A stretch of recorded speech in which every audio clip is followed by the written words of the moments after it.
Bagaimana sholat membawa anak ke masjid? Ini dilihat membawa anak ke masjid ini umur berapa. Sebab kayaknya ini juga kalau sama babanya mau anak juga ya. Hah? Iya, kalau sama babanya ini anak juga. Iya. Maka kalau anaknya udah gede jangan diomelin, apalagi si anaknya udah punya cucu akhirnya. Begitu. Ini barangkali yang ditanya anak yang masih kecil, belum balik. Bagaimana ini? Memang kita kadang membaca hadis Nabi kurang tuntas. Nabi pernah menggendong cucunya dalam sholat. Bahkan Nabi lagi sujud kadang didudukin Sayyidina Hasan, kadang Sayyidina Husain duduk amangkong, ditidurin. Jadi mau bangun kan takut kebalik anaknya, kan gak boleh sujud lama. Itu berarti boleh, harus dilihat dulu apakah bini kita kayak Siti Fatimah, ngerti hukum anaknya kalau kencing diginiin, atau kita kayak Imam Ali dan Siti Fatimah. Hasan Husain disunat umur 8 hari. Anak kita kayak begitu enggak? Jadi disunatnya umur 8 hari. Hasan Husain sunatnya 8 hari. Kalau di kita 8 tahun belum sunat. Begitu. Sampai SD lulus belum sunat. Sampai SMA waktu disunat ngelawan burungnya sama dokter. Begitu. Hasan Husain sunat dari kecil, umur 8 hari beliau sunat. Dan ada sebagian wilayah Pasundan itu biasa umur 8 hari khitan, seminggu gitu, khitan, habis akekahan besok khitan. Itu begitu. Dan udah biasa di Arab begitu. Karena makin kecil makin bagus khitan. Nggak perlu obat, nggak perlu apa. Set, langsung sembuh sendiri. Udah kekebalannya udah langsung jadi. Kedua juga nggak ngamuk-ngamuk, nggak takut dipendelayan burungnya, kan begitu. Jadi nggak banyak ketakutan, nggak ngamuk, nggak apa. Cakep ajaran agama tuh. Nah, anak kita udah gede dan belum sunat umur 5 tahun ke masjid. Apakah kencingnya ditarik? Bahasa kampungnya diselein gitu ya. Dicelikin, baik. Dicelikin waktu kencingnya, dibersihin. Apa begitu enggak tuh kita dalam kehidupannya? Oh iya, kalau saya sih emang udah ngaji dari dulu. Sebelum di Almari juga udah ngaji dan udah kayak begitu. Ya, bawa ke masjid enggak ngaruh, kan suci. Ini yang disebut malaikat cilik namanya. Kalau begini nih, dibawa ke masjid namanya malaikat cilik, kan bersih. Tapi mana orang tuanya ngaji kagak, nyuruh dong sama anak, kono ke TPA, bayaran kagak. Sian banget guru TPA. Mana tunjangan dari Pemdanya dipotong lagi. Masih ada sudah deh. Tuh begitu. Ini bagaimana ini? Dia nyuruh doang anak ke masjid jadi berisik, nggak ngerti adab. Nah, ini bukan malaikat cilik, bisa iblis cilik. Maka kita harus pahami betul dalam agama supaya kita paham terkait bocah ini. Bagaimana wong dia ada najisnya, kencing nggak ini? Kalau kita nggak tahu mah sah. Tapi kalau kita tahu habis kencing tadi, belum kita cebokin juga, gendong sama kita, lu udah nyata ada najisnya, dudukin kita. Tapi Nabi begitulah, ngaji pada nggak kayak kita, jangan nabinya, kan beda jurusannya. Jangan lihat ujungnya, namanya ujungnya, prosesnya. Ini yang harus kita lihat. Cara kita bawa anak ke masjid itu, kita latih sholat samping kita. Lari-lari enggak? Kalau masih lari-lari, mana kancing daripada imam ditarik juga lagi. Lari-lari, ini namanya belum rapi. Besok pulang lagi di rumah rapihin. Udah rapi, cakep nggak lari, bawa ke masjid, masih lari-lari, belum rapi. Tapi di rumah rapi. Kalau begitu diseling si orang dewasa, bocah, biar nggak tenang-tenangan. Masalahnya kakinya itu lagi sujud, dititit temennya. Kadang masalahnya bukan bocah umur segini, bocah udah gede segini juga masih begitu sholatnya. Saya liatin begitu. Nah, kalau bocah ini gendong kita yang ada najisnya, dengan sendirinya sholat kita tidak sah. Maka orang tua dulu tuh diatur sama Nabi cara berjamaah. Pertama orang dewasa laki-laki, di belakang imam nih terus saja.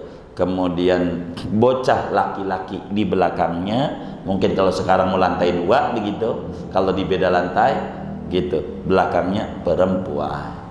Kenapa kayak begitu? Biar bocah nih kalau yang ada najisnya tidak mengganggu teman yang sudah dewasa.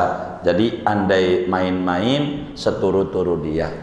Kalau dia berisik di masjid, kita harus maklumi. Kenapa kita harus maklum? Kita zaman kecilnya lebih parah dari dia. Kecilnya, sekarang aja udah ngaji, bener nggak? Tanya sama tetangganya, aduh si Arif kecilnya ampun banget Pak Haji, begitu. Sekarang aja udah ngaji begitu. Jadi ala kulli hal, kalau benar-benar ada najisnya, kita tahu. Kalau nggak mau udah pakai hukum zahir aja. Zahir ini kan najisnya yang nyenggol kita nggak apa-apa. Begitu. Tapi hati-hati, pisahlah kayak Nabi. Bocah di belakang, orang laki-laki dewasa di depan. Itu kan tata tertib berjamaah. Nantilah ke depan pada bab syarat-syarat sholat bisa dibedah. Kurang lebih yang saya mampu jawab demikian. Wallah a'lam. Bagaimana wakaf uang ini? Memang kalau mengacu kepada Fathul Mu'in aja sebagai salah satu fiqih Syafi'i, wakaf itu bendanya, syaratnya wakaf kalau pengen sah kudu baqai ainihi. Jadi syarat mauquf itu, yakni barang wakaf itu adalah bendanya kudu langgeng, tidak boleh habis dengan dipakai. Sehingga nanti pada kajian wakaf dalam Fathul Mu'in ini, moga umur kita panjang, sehat walafiat, begitu. Nanti bakal dijelaskan tidak sah wakaf lilin. Kenapa tidak sah wakaf lilin? Sebab lilin pemanfaatannya dengan dibakar. Kalau dibakar jadi habis. Sehingga wakaf uang kalau menggunakan madhab Syafi'i tak jadi. Kenapa? Karena barangnya habis dengan dipakai. Dengan dipakai habis. Maka wakafnya nggak jadi. Jadinya apa? Ya jadinya sedekah aja. Tidak jadi wakaf. Tidak jadi wakaf. Begitu. Tidak sah wakafnya. Namun kalau mengacu kepada madhab-madhab di luar madhab Syafi'i, semacam kalau tidak khilaf madhab Malik di dalam kitab Al-Mudawwanah dan Hasyiah Al-Kubra Ad-Dusuqi Al-Adawi, kalau tidak salah saya mengutipnya, madhab Malik itu yasihu waqfud dananir wad darahim, sah mewakafkan uang emas, uang perak, dinar uang emas, dan darahim uang perak, uang itu sah. Sehingga ketika uang itu dilarikan ke masjid lalu untuk beli semen, itulah yang bakal jadi wakaf, yang ketika jadi semen. Karena uangnya ini bakal habis. Pada ujungnya mereka yang ketika udah jadi semen, jadi perantara aja untuk beli semen. Maka kalau begitu-begitu. Ala kulli hal, wakaf uang dalam madhab Syafi'i tidak sah. Jadi hukum wakaf uang dalam madhab Imam Syafi'i, sebagaimana dalam kitab yang kita bedah ini Fathul Mu'in, nanti ke depan pada bab kita, pada babul wakfi, nanti kita bedah, maka tidak sah wakaf uang itu. Rumusannya tidak ketemu karena syarat wakaf itu harus baqa'u ainihi, bendanya kudu langgeng, bendanya. Nanti kalau wakaf uang itu jadi, maka semuanya bisa diwakafkan. Wakaf Abu Gosok, wakaf bakwan, wakaf emi, macam-macam akhirnya. Aturan jadi banyak hal. Maka yang mu'tamad wakaf uang tak sah, begitu. Wakaf uang itu begitu. Kami yakin andai pemerintah minta ada wakaf uang, mesti keluar daripada madhab Imam Syafi'i. Kurang lebih demikian. Man ra'a minkum munkaran falyughayyirhu biyadihi. Fa illam yastati' fa bilisanihi. Fa illam yastati' fa biqalbihi. Wa dzalika adhaful iman. Hadis ini sebetulnya hadis berbicara politik ketatanegaraan. Kalau kita mau kajian tentang kuliah hukum tata negara, Islam itu mendorong umatnya itu untuk menjadi penguasa. Man ra'a minkum munkaran. Ini menarik sebetulnya. Materi ini dari Nabi tidak mau ngomong man ra'a minkum maksiatan, tapi mungkar. Mal farqu bainal maksiat wal munkar. Apa perbedaan antara maksiat dan mungkar? Kalau mungkar itu belum tentu maksiat. Seperti bocah seumur segini nih, ini umur 5 tahun, umur berapa tahun? Hah? 13. Oh, udah 13. Udah memungkinkan balik 13. Kalau umur 7-8 tahun, 7-8 tahun itu bocah mabuk-mabukan, minum teh botol cap topi miring gitu ya. Mabuk-mabukan haram? Enggak, wong bocah belum kena hukum, tapi namanya mungkar. Namanya mungkar itu menjurus dosa, tapi bukan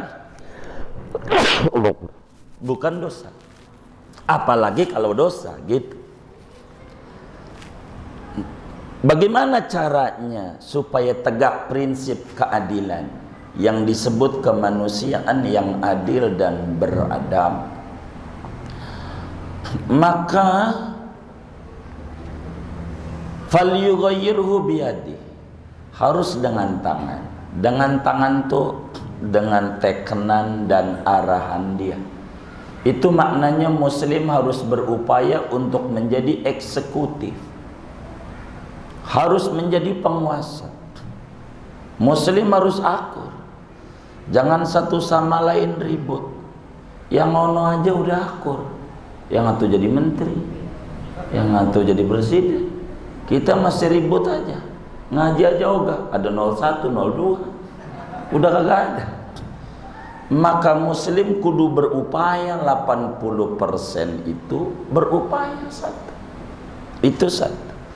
Kalau tidak memungkinkan untuk menjadi penguasa, kata Nabi, fa ilam yastati fa bilisani. Kalau nggak bisa dengan lidah, lidah tuh bukan jadi kiai, bukan. Karena kiai mau ngomong apa aja bisa dikriminalisasi. Bukan itu maknanya. Dalam penafsiran ini, dalam bagian dakwah, bukan begitu tafsir hadisnya. Apa itu dengan lidah itu? Orang yang bisa manggil penguasa. Kalau dia ngomong bisa, hei menteri lu datang, namanya legislator. Kalau nggak bisa jadi eksekutif, jadi legislatif. Itu muslim duduk begitu. Kalau tidak bisa, fabi qalbi, diem, nunggu yang datang, namanya jadi yudikatif. Polisi itu nggak bisa berbuat apa-apa kalau nggak ada yang lapor. Ini harus dikuasai oleh muslim. Kalau enggak, kita nggak bersatu, susah. Maka jangan sampai kita ini kagak kompak. Kita orang kudu kompak. Kapan? Saat pemilu tuh. Jangan ribut satu sama lain. Kalau kita bisa duduk yang benar-benar di DPR mengatur undang-undang bagus, begitu. Tidak mencela-mencela menjadi repot. Jadi ala kulli hal kita berdoa. Moga-moga penguasa kita memiliki rasa takut kepada Allah dan sayang kepada masyarakatnya. Bagaimana kita wudhu pada bak yang kecil? Apakah kita boleh menggunakan air itu? Bila air itu tidak ada najisnya, maka boleh saja kita wudhu dengan menggunakan air bak yang itu. Masalahnya kita habis istinja, masalahnya tuh yang dari dubur ngalir ke situ apakah? Kan tentu Rizkiani juga tidak kan, tentu enggak ditaruh ke situ lagi yang dari dubur. Cuman ada kewaswasan, muncrat enggak ini? Kan ini yang ditanya. Pokoknya waswas buang saja. Al-yaqinu la yuzalu bisyak. Keyakinan itu tak bisa tergeserkan dengan adanya keraguan-raguan. Kalau yakin suci, ya suci, pakai wudhu, enggak apa-apa. Kayak begitu, boleh saja air itu dipakai wudhu selama tidak yakin bila najis itu muncrat ke situ. Tapi kalau yakin, ini masalahnya kemari gara-gara kaki saya kepleset, muncrat ke sini, saya lihat gobyak aja. Nah kalau itu nggak usah ditanya, dengan sendirinya najis walaupun tidak berubah. Sebab dalam hadis riwayat Imam Abu Dawud, di dalam Sunan Abu Dawudnya, idza balaghal ma'u qullataini lam yahmil khabasan. Dalam riwayat yang lain, la yanjusu. Bila air mencapai 2 kula terkena najis, maka tidak menjadi najis serta merta terkena najis kecuali berubah. Mafhum hadis itu, idza lam yablughil ma'u qullataini yanjusu wa illam yataghayyar. Begitu di dalam Aunul Ma'bud, Syarah Sunan Abu Dawudnya. Bila air itu kurang dari 2 kula terkena najis nyata-nyata, maka otomatis jadi najis walaupun tidak berubah. Anda kulihat kalau cuman was-was doang, pakai saja Neng Rizkiani air itu untuk wudhu. Kurang lebih demikian. Yang kedua, apa hukum jual beli dinar dan dirham? Sebetulnya boleh saja. Ya, hukum menjual itu sebagaimana bolehnya kita menjual pakai dolar, pakai ringgit Malaysia, pakai pound sterling, enggak apa-apa. Ala kulli hal, berbicara hukum jual beli dinar dan dirham boleh saja. Dalam secara hukum enggak ada yang enggak boleh, boleh aja. Sebagaimana kita beli real, beli ringgit, beli ini enggak jadi masalah. Hukum boleh saja selama terpenuhi syarat-syarat dan rukun-rukunnya di dalam jual beli itu. Kurang lebih demikian, wallahu a'lam.